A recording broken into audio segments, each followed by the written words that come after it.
Welcome back to LED programming using Arduino and Fast LED from HackadayU. In this last class, we covered the basics of LED programming and introduced the Fast LED library. We learned the difference between single-color LEDs and programmable RGB NeoPixel LEDs, explored some of the LED products that are available, and took a look at some sources of inspiration to get some ideas for our projects. We also learned how to power external LEDs as well as how to hook up an external LED strip or an LED matrix. In this second class, we'll dive deeper into the Fast LED library and learn more about how to control our LED animations, including brightness and hue saturation value. We'll also learn how to program LEDs that are wired in parallel or snaked and in series. We'll explore how to create color palettes, which will be helpful in programming installations, wearables, and artworks that have different lighting modes which might evoke different emotions. And very importantly, we'll ditch the delay and learn how to use timers to control our lighting, as well as how to use randomness, beats, and signs to make generative patterns. We've got a lot to cover today, so let's get started. If you're just jumping in, please visit mirabellejones.com/hackaday_LEDs. Here you'll find links to this slideshow, the GitHub that has all of our source code, and the course hub. If you haven't set up Arduino, the Circuit Playground, or installed the Circuit Playground library, you can find instructions on how to do that in the slideshow for our first class. We won't be covering it in this video. If you're a returning student, you'll find new sketches available on the GitHub for the class. Please download these so that you can use them and follow along with the video. I'd like to take a look at the color palette sketch and go into more detail about it. But before we do that, I want to examine CRGB objects and get to know what those are and how to use them. CRGB objects are used in Fast LED frequently, and they're used in the color palette sketch in many locations.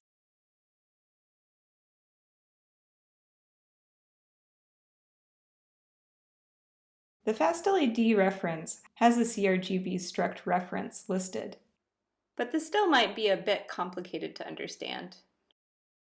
If you scroll to the bottom, you'll see that a CRGB object is a struct, aka a structure, that represents a given color value. It has three members, 1 byte for the red value, which is between 0 and 255, 1 byte for the green value, which is between 0 and 255, and 1 byte for the blue value, which is also between 0 and 255. There are actually a few ways that we can code a CRGB object. In this first example from Blink, we're referring to LEDs array 0, and then we're setting it equal to a CRGB value of red, green, blue, where these values are between parentheses from 0 to 255. Another way to write this would be to assign this value to CRGB, then with 2 colons, and then have a common name for the color. On the Fast LED Pixel Reference Guide, we can see more about CRGB references and how to create them. And at the very bottom, we'll find a list of predefined colors that we can use, as well as their hexadecimal values. A third way would be to create the red, green, and blue values as such, where we're referring to the red channel of LEDs 0 as 0, green as 255, and so on. A fourth way to define a CRGB object would be to use a hexadecimal code. In order to do this, you would set the value equal to CRGB, and then in parentheses, you would put the hexadecimal code. You may see this done differently in different Fast LED sketches because every programmer has their preference. It's up to you as well which one you'd like to use. Most of the time, these methods will work just fine, but things like making a smooth rainbow fade or choosing purely random colors using the RGB Colorspace can be a little annoying because it involves a bunch of math, or choosing 3 random values when you really just want to choose one. To make this easier, Fast LED has support for the HSV Colorspace. Each color in the HSV Colorspace is made up of 3 parts: a hue, a saturation, and a value. The hue is the color. It's between 0 and 255. The HSV color wheel starts at red and moves through yellow, green, cyan, blue, and magenta. The next value, the saturation, is equivalent to the amount of gray, which is also on a scale of 0 to 255. Lastly, there's the value for brightness, which is between 0 and 255. Note that hue is often described in terms of degrees out of 360, but in the case of fast LED, it uses 1 byte, 0 to 255. There's a convenient chart that shows which numbers correspond to which hue right here. You can find it on the GitHub Fast LED pixel reference for CHSV. As you can see, the cool thing about the HSV Colorspace is that you can create a smooth rainbow fade through every color using just one for loop. In code, this would look something like this. Open the sketch HSV One LED. Here you'll see that we're using a for loop to iterate through the hues. Each time through the for loop, we're increasing the hue. This for loop will give you a continuous rainbow of bright jewel tone colors on one LED. Try it out real quick. We see a continuous cycle of colors.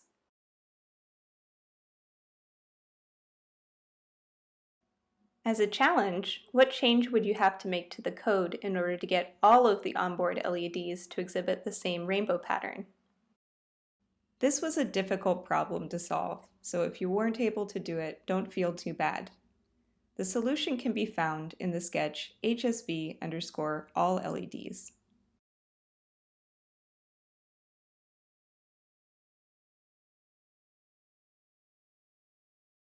In this sketch, we have something called a nested for loop.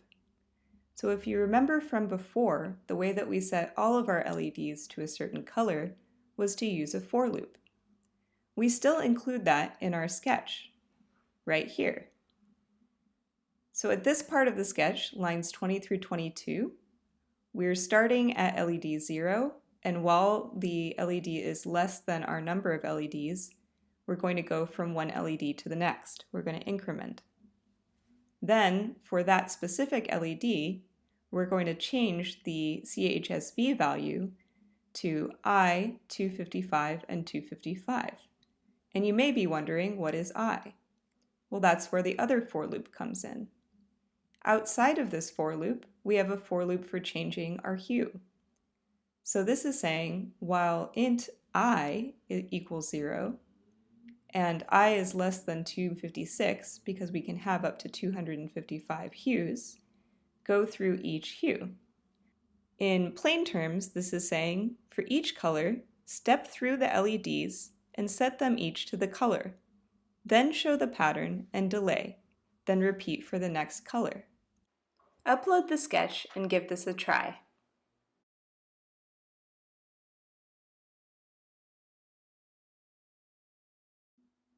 Another cool thing about the HSV Colorspace is that it makes it easy to choose colors at random. Check out line 100 of the color palette sketch, the setup totally random palette function, for an example. You could also limit your random number to a small window, say 0 to 40 for the red-oranges, or you could pick random hues with one primary color. Doing this can lend your animations a lot of constantly changing variation and character. To try this out for yourself, try to make a variation of our HSV All LEDs sketch that only goes through red and orange tones. Again, don't worry if you didn't get this one. It's a bit tricky. The solution can be found in HSV All LEDs red tones. Here we see the same sketch as before, only under CHSV My Color, we assigned CHSV to a random number between 0 and 40. And then we set our saturation to 255 and our value also to a random 8. Then we have our for loop where we go through and change the color for J to My Color. Try changing the values between 0 and 40 to go through different color ranges. See if you can choose a specific color range using the values in this chart. As you can see, when I upload the original sketch with random values between 0 and 40, I get different colors between that range. But say I wanted only pink and purple values. I see that purple is 192 and pink is 224. I'll change the first value to 192 and the second value to 224. Now each time when it iterates through, it'll choose a number between 192 and 224 to set all the LEDs to. Let's give this a try. Now that we understand a bit more about hue saturation value and also what CRGB objects are, let's revisit our color palette example, which we looked at for homework. To find it, we need to go to our example files for Fast LED. These are located under Files, Examples, Fast LED, and there you'll find Color Palette. To use this with the onboard LEDs of the circuit playground, we need to change the LED pin to 8 and then change the number of LEDs to 10. If you're using a matrix, you should change this LED pin to whatever pin you have your matrix attached to, and you should change the number of LEDs to the number of LEDs in your matrix. If you are using a matrix, I recommend turning the brightness level down so that you consume less power. Let's have a look at this and see if we can anticipate what it might be doing. There's a lot here, so it might be best to upload the sketch and then see if we can figure out what it's doing by reverse engineering it. This sketch runs the same algorithm over several different color palettes. What this shows you is that clever use of palettes can create a bunch of different animation effects using the same base animation. Things like stripes, chase patterns, smooth fades, and other common animation effects are super easy to create using Fast LED palettes. So what is actually happening in this sketch? One of the most basic palette setups is seen in the Setup Black and White Striped Palette line. A CRGB Palette 16 object is an array that holds 16 color values, assigned in any of the ways we've already discussed. Most Fast LED sketches use one called Current Palette to hold the palette being shown on the LEDs. As shown above, Fill Solid is a function you can use to fill a whole array of colors instantly, just by giving it the array name, the number of values to fill, and a color. There are other convenient functions like this, such as Fill Rainbow and Fill Gradient, along with the ones we've been using most often, Fill Palette. You can find out more about them here.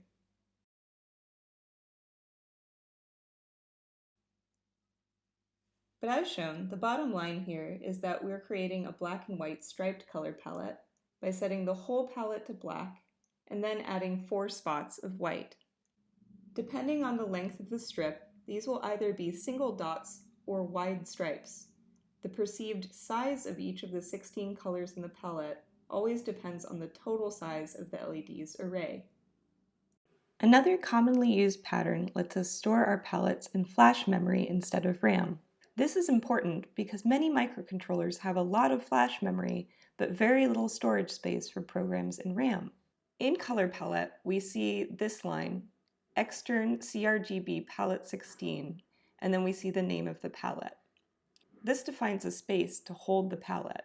The next line tells Arduino that the actual definition of the palette will come later and will be stored in prog.mem.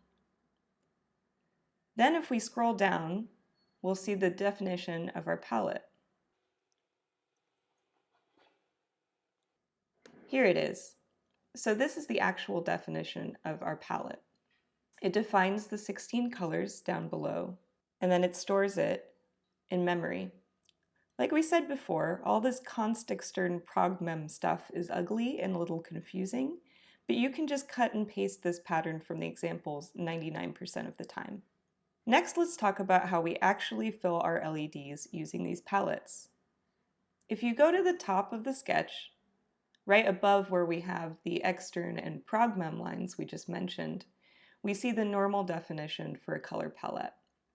So first, what you would do is you would declare the current palette, and then you also would declare a type of blending. If we scroll down to Setup, we can see that the current palette we have defined is Rainbow Colors. This is the name of the palette. And then we have a blending option. The two options here are linear blend and no blend. I almost always choose linear blend, but you can experiment with this and see what the difference is in the output of your LEDs. If we continue down to loop, we see we have a function to change the palette periodically, which means it will switch palettes, and we can look at that function in a little bit. We have a starting index, and then we have set the starting index to starting index +1, which is the speed.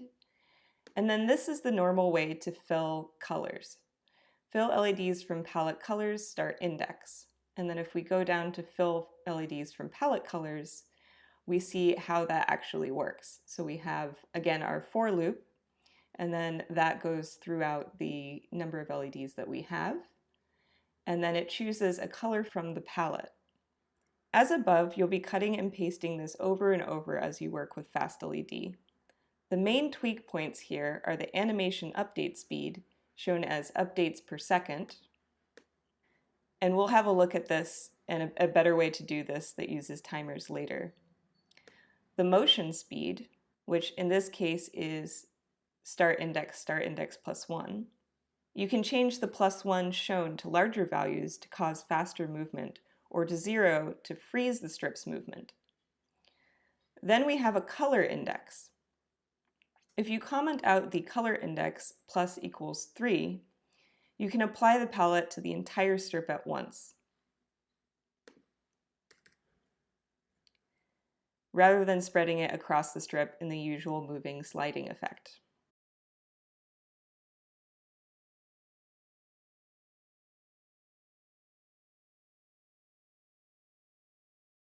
As a challenge, how might you reverse the direction of the movement effect? Pause the video and give this a try.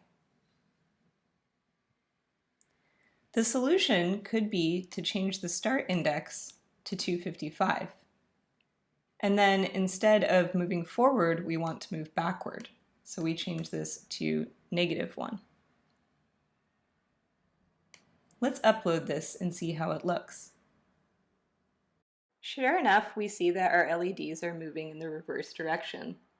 Note that one special feature of uint8_t/byte objects in Arduino is that they seamlessly roll over.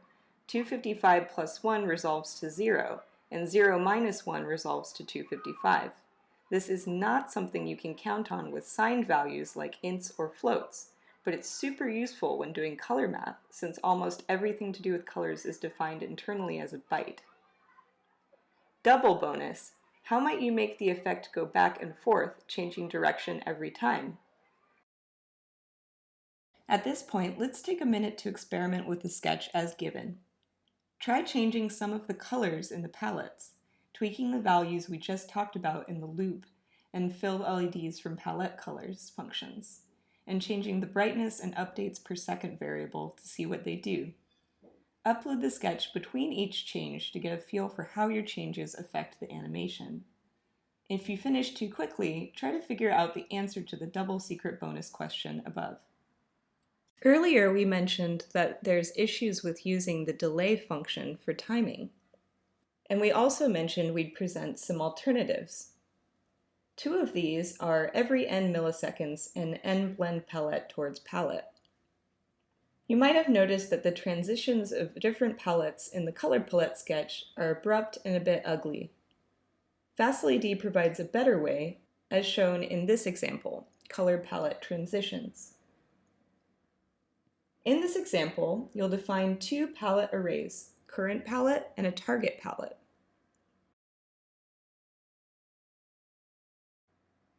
And then you'll only ever change the latter. To transition between palettes with a smooth blend, all you need to do is change target palette when you want to start your change, and then make sure the following lines are in your loop.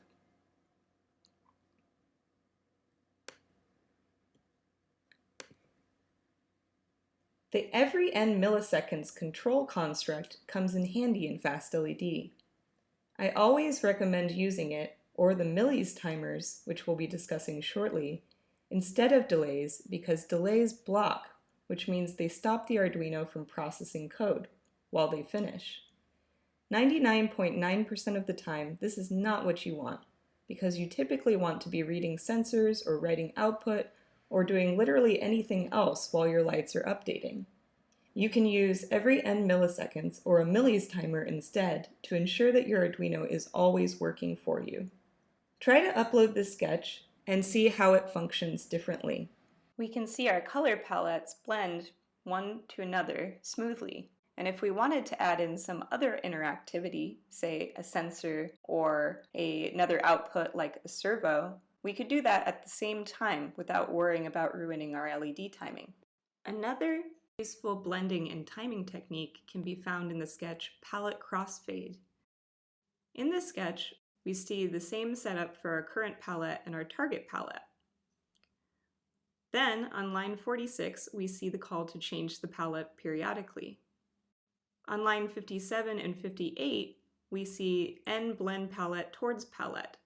This will go from the current palette to the target palette for the maximum number of changes, which we've set to 24. The rest should seem familiar.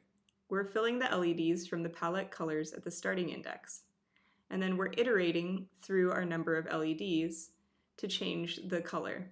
For timing, we're using millis.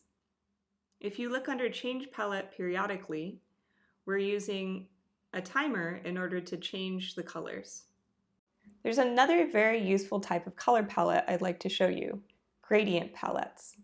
These avoid the somewhat static look of a 16 color palette by defining the palette as a gradient, which smoothly transitions from color to color. You can define as few or as many gradient points as you like, up to 255, and FastLED will handle the fades between them for you. The documentation for these can be found on the FastLED wiki, and the gradient palettes are defined like so. The first number runs from 0 to 255 and is the spot on the gradient's color line where we want to put this color. 0 is the beginning of the line, or the first color, and 255 is the end, or the last color on the line. The other three numbers are the RGB component of the color, from 0 to 255. Check out the gradient color palette file on GitHub for a baked-in example. Open the sketch for gradient palette from the course files. This gives an explanation of how gradient palettes work. Here we can see we've defined several palettes at the beginning of the sketch. We have one that goes from black to red to bright yellow to full white. It starts at black towards the beginning of the strip and then fades towards red. At the very end, it fades towards yellow to white. This might give us a fire sort of animation. In the second sketch, which we've called Ice Map, we go from black to blue to almost white to full white. Again, we're transitioning from almost white to full white at the very end of the strip, whereas we're transitioning to blue in the middle. Lastly, we have an animation that goes from black to light purple to full white. Upload the sketch and give it a try. See what it looks like.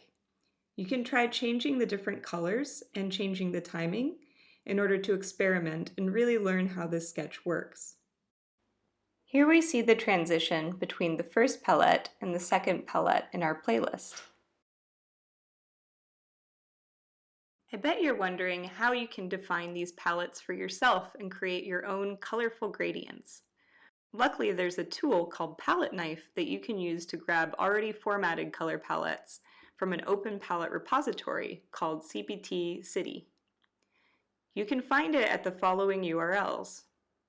On the Palette Knife website, you'll find instructions on how to use Palette Knife. In short, you want to add the Palette Knife bookmarklet to your browser and then browse CPT City. When you find a palette you like, you can just click the bookmarklet to save any palette in FastLED format, ready to be pasted into your code. Give it a try. To use FastLED's Palette Knife tool, we're going to go to fastled.io/tools/palette knife. And you'll see there's already a lot of instructions here on how to get started, but it's pretty simple. First of all, I should point out that you need to have Chrome or Safari. Palette Knife won't work with Firefox or Internet Explorer. And you'll see under Installing Palette Knife that the first thing it says to do is to drag this bookmarklet into a browser toolbar. If you don't have your browser toolbar visible, you can go up to View in Chrome and then select Always Show Bookmarks bar. And that will reveal this bar right here that's below the search bar. Then all you want to do is click Palette Knife and drag it in. And then you'll see that it'll say Palette Knife. And that's all you need to do to install it. Then we need to go and grab Palette. And you'll see under Using Palette Knife, it directs you to CPT City. If you open that up, you'll find hundreds and hundreds of palettes that you can use in your projects that are already made for you. So let's just open up one random one. And we see a lot of different varieties of colors here. And I'm going to select Chroma. And you can imagine that this would be a really complicated pattern to create manually. So it's really great that it's already been created for us. Now, if I want to save this, all I have to do is select Palette Knife. And if you get an error like this, it means that the palette is too big. So it might not contain all of the colors, but we'll just click OK. And then it'll come up with the code.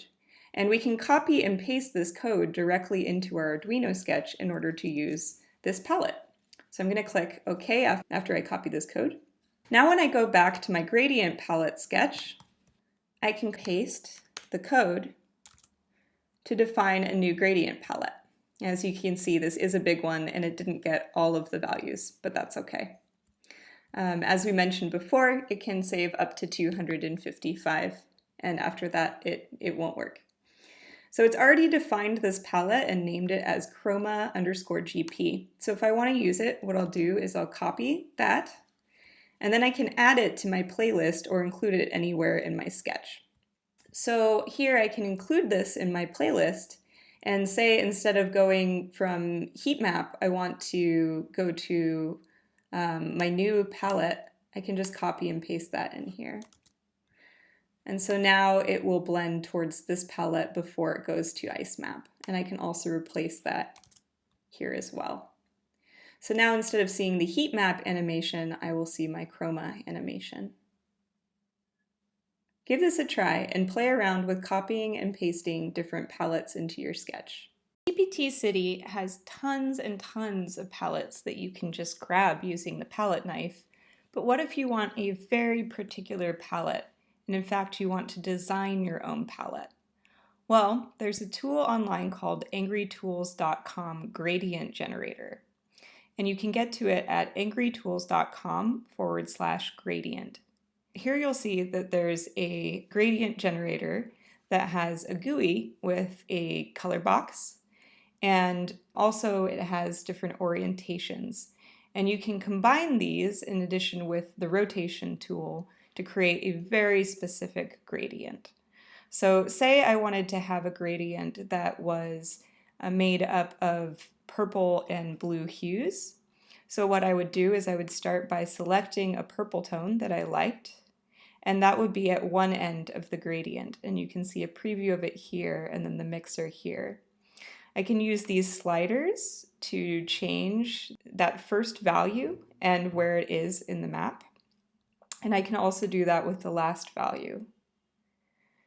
But say I want to change this value, I would click on this box, and then I would want to select my other purpley pink hue. So let's go for maybe a very dark purple. I can also add colors in here too. To do that, I would just want to click anywhere on my map, and that will add a new little box. And I can again select a color for that box. So say I wanted to put in a stripe of green. And as also mentioned, you can change the rotation. And this might be something to think about in terms of if you're using a strip or a matrix or how you're actually addressing your LEDs. And we'll talk more about that in a little bit. And you can also use predefined gradient palettes too, if it's easier for you. So if you know that you want to select 5 different colors, you can select one that has these already set up for you. And again, you would just change them by clicking on the box for each color and then selecting a color and then moving these around. You can also change the orientation from linear to radial. So now that I have that, that's pretty straightforward.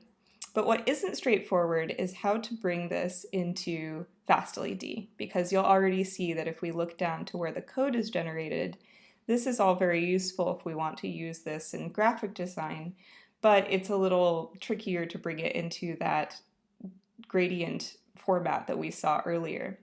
But if you click the tab for SVG, you'll see that we get something that's a little bit more similar to what our defined gradient is. So what we can do is we can actually copy this, and then we can convert this to looking something like what our gradient palette looks like. So here's an example of a palette that's generated with the Angry Tools gradient generator translated into our FastLED format.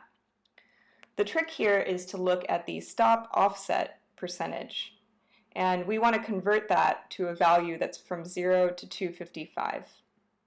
So you can use a calculator to do this, and as long as you don't have too many palettes, it's not that big of a problem. And of course, once you've converted it, you can reuse that palette again and again.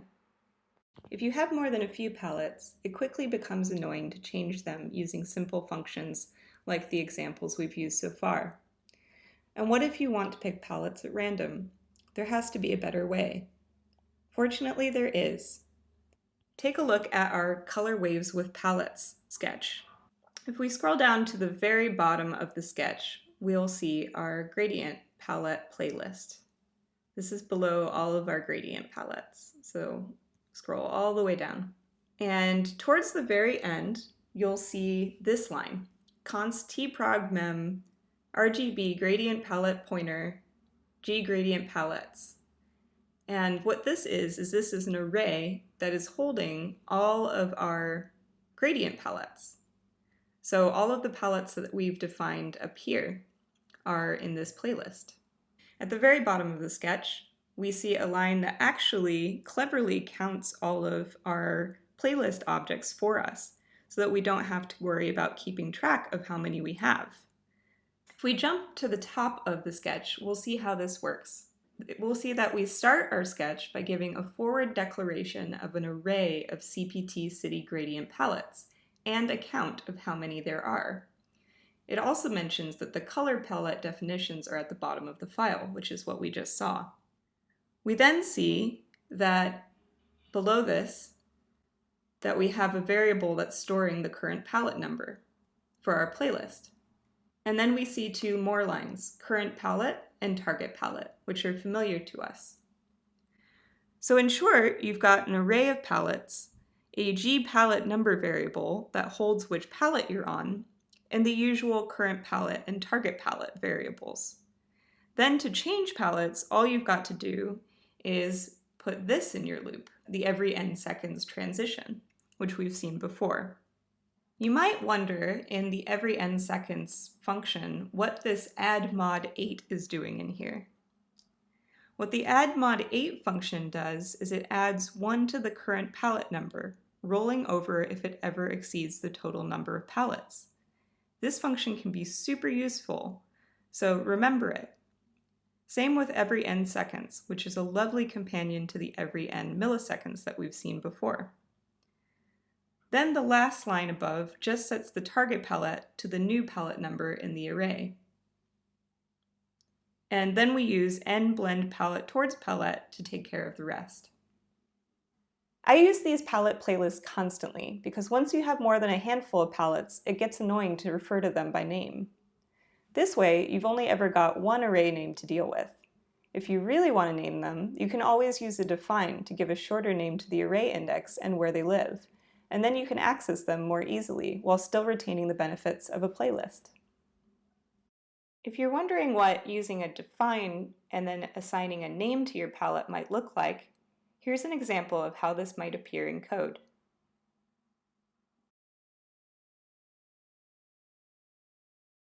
If you wanted to choose a random palette, you can use the random function. you would change your code to look as follows under target palette equals. You would still select from gradient palettes, but this time you would use the random function. The random function has two arguments. The first is a starting value, and the second is the ending value. Random will select a value between these two, so you'll want to start at 0 and end it at your gradient palette count. Give this a try and see if you can generate a random palette. Open up the sketch to Timer. Earlier we promised to show you another way to do non-blocking timers. In addition to using every n seconds and every n milliseconds, I like this timing technique because it's very easy to change your timing on the fly. I usually call these millis timers, since they use Arduino's millis function for timekeeping. If we open up the Arduino reference for millis, we'll see more information. First, we'll see that millis is a function, and it returns the number of milliseconds that have passed since the Arduino board began running the current program. This number, it says, will overflow or go back to 0 after approximately 50 days. So the longest period of time we can leave something running and still keep track is 50 days. There are solutions for this, but we won't be getting into those at this time. We'll also see some example code that uses millis. In this, we have an unsigned long that's time. Then we print out the time in millis. You can try this sketch if you want to see more about millis and understand how it works. But as you can probably guess, we can use this as a way to keep track of time and to also program our lighting according to how much time has passed. We can do this by creating a timer. Here I've added serial print line statements to update the timer when it's time, and also to print out millis and lighting millis so that we can see their values. If I upload this sketch and then go to Serial Monitor, I can see that every 20 milliseconds it's updating the timer, and where it says it's time is where it's updating our lighting algorithm. And then we also see a continuous count of millis that's happening every 20 milliseconds. As a challenge, try taking any fast LED sketch that uses a delay and instead try converting it to use a timer. At the heart of using a timer, you're going to want to define your timer. So in this case, we have a light update timer. Again, 20 to 30 milliseconds is usually a good amount of time. Next, we're going to want to have a variable in order to hold the millis. This has to be an unsigned long, otherwise we can accidentally overflow our variable. So in this case, it's unsigned long lighting millis. Then we're going to want to have an if statement. And this if statement is going to compare the value of millis, which is the time that has passed since we started running our program, to our light update timer to see if it's time to update our algorithm. We're going to need the algorithm itself, which is whatever is sending color data to our lights. Then we're going to want to have a fast LED show to display that color data. The last thing we want to do is to update the value of lighting millis to equal our current millis count and also our light update timer count. I've put together a sketch called Color Palette Playground. Let's review it together. In this sketch, we use a timer. You can see this defined as light update time, and it's 10 milliseconds. We also have an unsigned long to store our lighting millis value. Then we also have a palette update timer and another variable in order to store our palette millis. Then we have a definition of a few gradient palettes. In our loop, we see that we're changing the palette periodically. And every n milliseconds, we're blending towards a palette. Then we see our if statement to check if the time has come to update our lights. We learned this by comparing millis to our lighting millis. If it's time, then we want to run our loop for our algorithm. Our algorithm has a starting index of 0, and then it has a +1 each time, which is the motion speed. Then we're filling the LEDs from palette colors at the start index. And lastly, we're updating our timer. The rest should look pretty familiar. Try playing around with this sketch, using the tools that we've learned so far. Can you add a gradient to the palettes? Can you define that gradient using a variable? Can you change the timing? Try it out. Here we see one possible result of incorporating our new timer.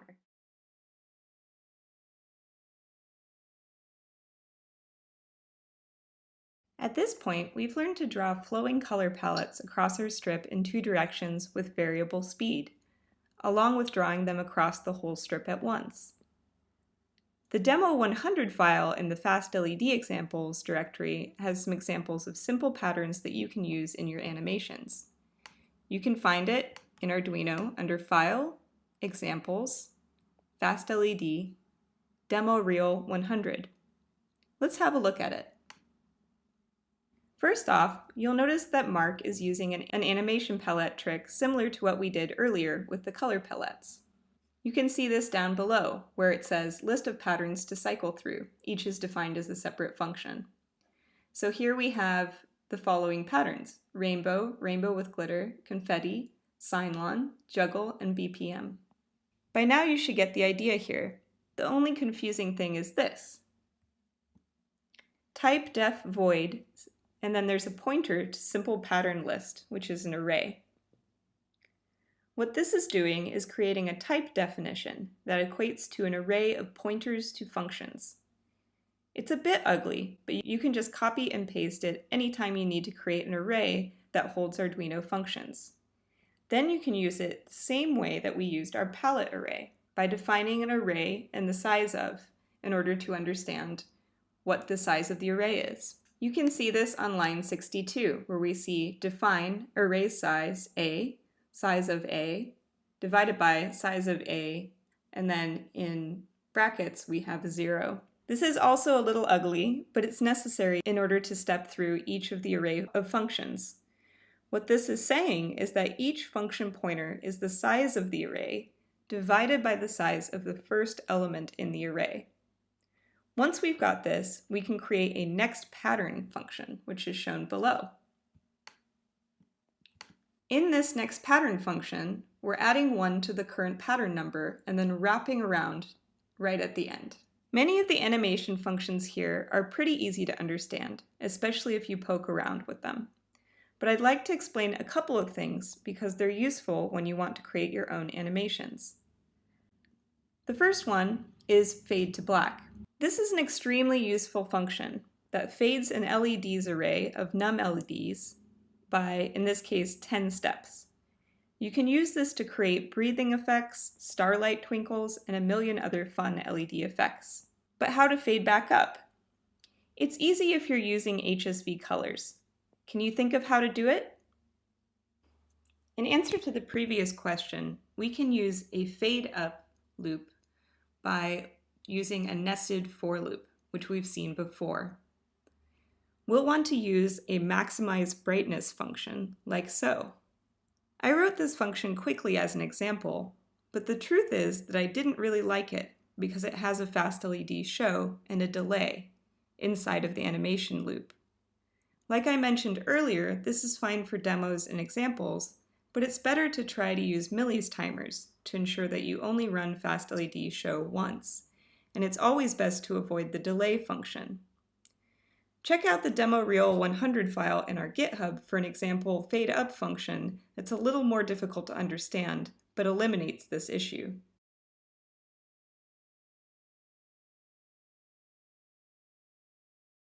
In addition to using maximize brightness, or instead of, you could also use the brightness value that we've seen in many of our sketches, including the demo reel.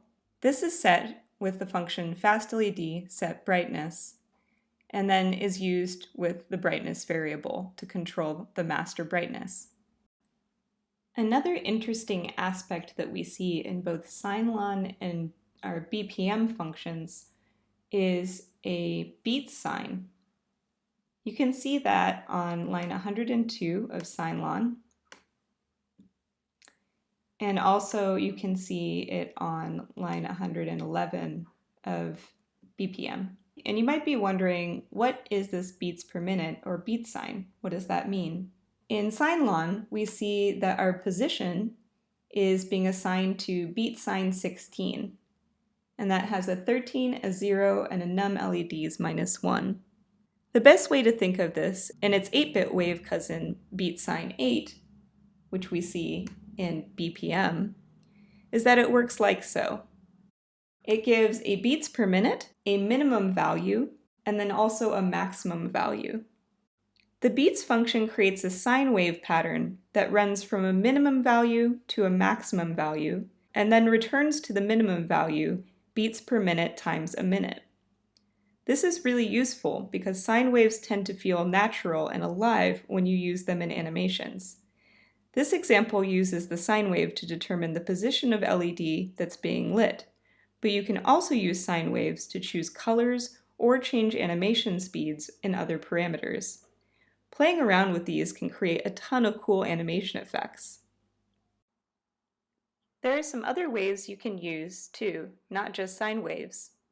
The functions triwave 8, square wave 8, quad wave 8, and cubic wave 8 take a single eternally increasing 8-bit value and convert it to a wave of the given shape: sawtooth, square wave, quad wave, like a sine wave but slightly more flat towards the edges, and cubic wave, like a sine wave but significantly more flat towards the edges. These functions work like so.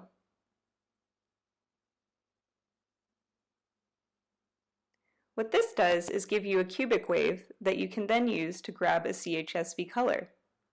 You can use it to drive any 8-bit value too, like the RGB components of a color. However, you can use these waves to drive literally any value using Arduino's map function. What this says is, here's a value, index, which goes from 0 to 255. Please smoothly map it to an equivalent value between min SPD and max SPD, then return it. Here's a bit more on the map function, which is very useful.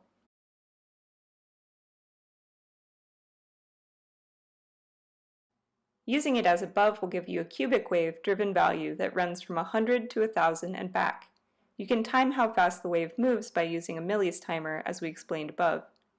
Check out cubic color in our demo reel 100 file on GitHub for an animation example that uses this technique to drive color selection and animation speed.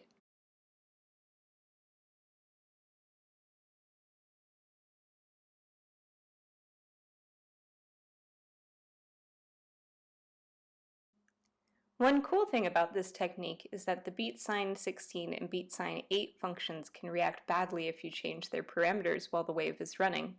For instance, changing the min value and max value to create more variation in your animations. Doing this can cause a visible hitch in your animations.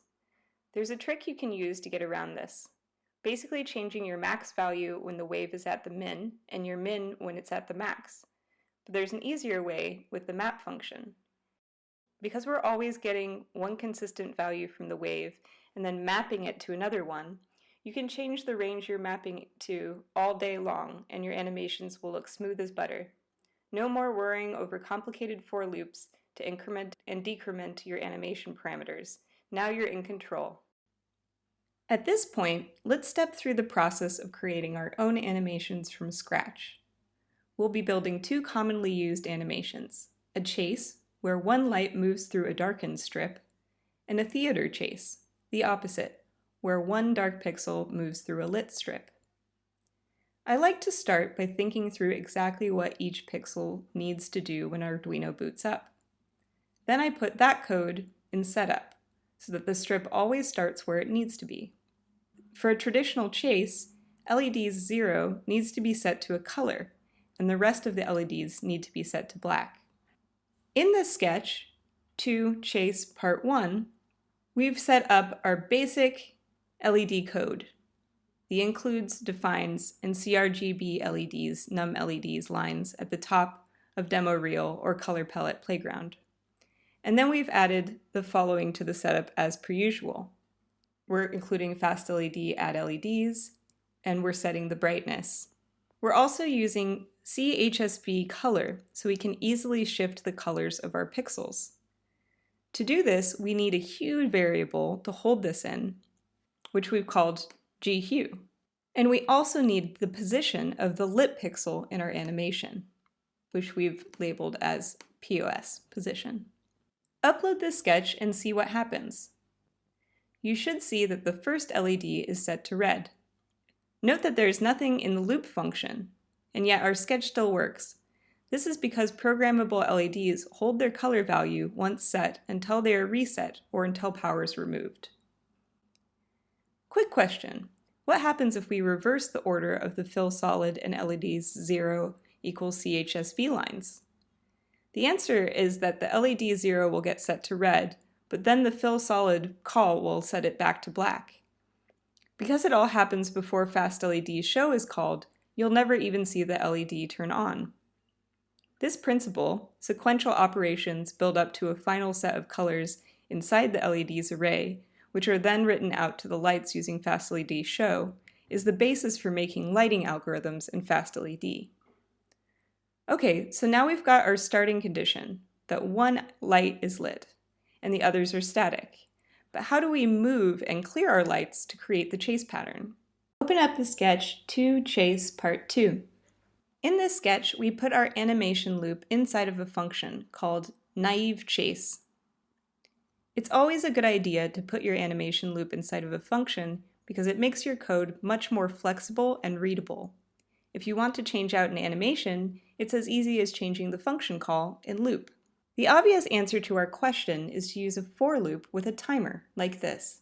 So in this loop, we have an if statement, and we're checking to see if millis, which is the amount of time that's elapsed since we started our program, is greater than lighting millis.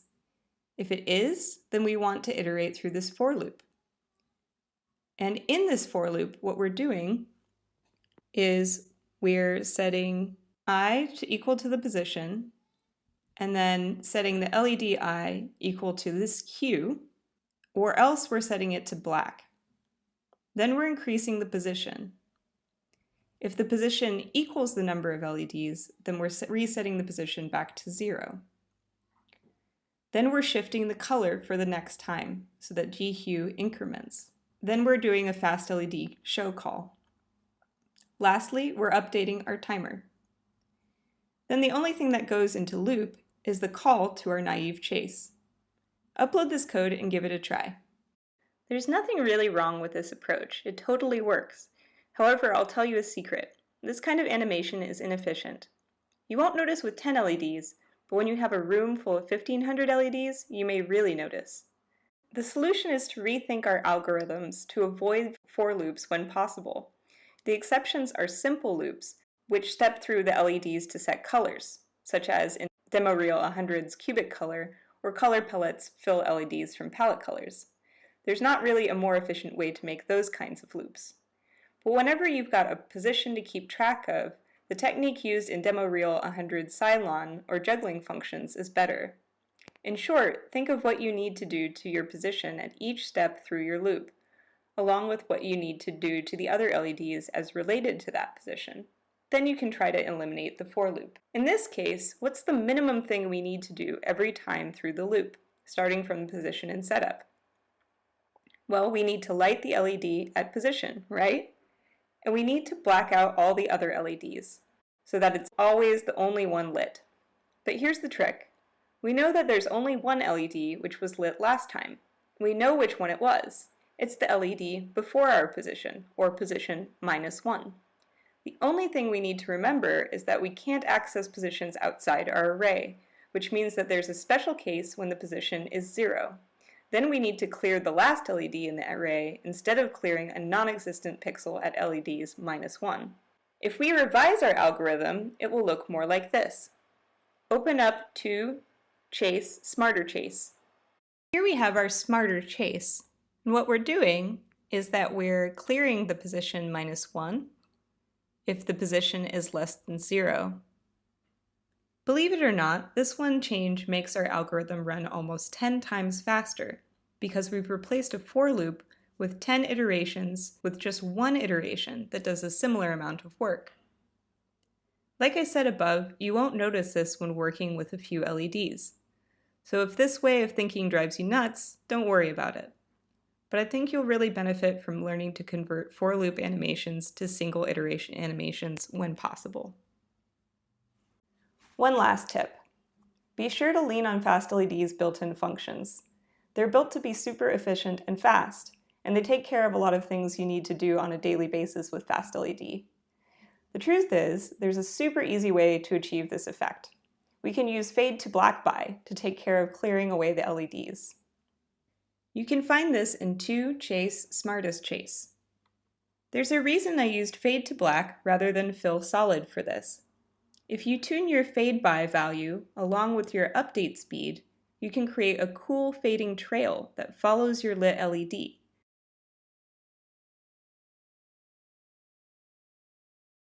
Or alter the algorithm's effect entirely so that it's more like a wave of brightness that moves through a lit strip.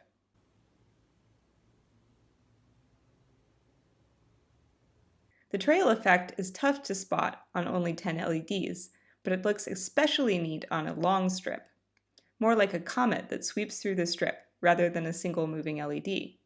You can see all of these different iterations of chases in the custom algorithm Hello World file in order to compare them. In this example, we see our brightness values controlled by a wave chase.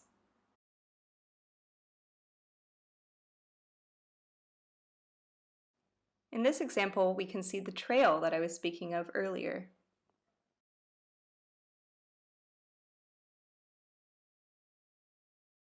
One fun thing to try is to use a wave, whether through BeatSign16 or Wave8 functions, to drive your fade value. Then you'll get a fade that constantly changes, like in this example. When I make algorithms, the last step is often throwing in some evolving behaviors like this, so that the animation parameters I've already decided on change over time. You might notice that I did this with the hue on the finished algorithm, also using a different value for the BPM. Doing this ensures that the color and fade parameters don't always match up, which means our light pattern is constantly changing. The human eye adapts to exact patterns quickly. If there's a repeating pattern, we tend to look at an LED strip for a minute or two and then think, oh, I see what this strip does. But patterns that don't quite repeat or are full of variations as they repeat hold the eye. They fascinate and make us wonder. And that's the goal I always have with LED lighting. For homework, try mixing and matching the techniques we've learned so far to create your own evolving light animations. As a bonus challenge, can you figure out how to combine color palette style animations with demo reel style animations in the same file, choosing a random animation every n seconds? Give it a try. Stay tuned for next time. We'll learn how to connect our animation parameters to the inputs on the circuit playground so that your lighting can truly react to the environment. See you next time!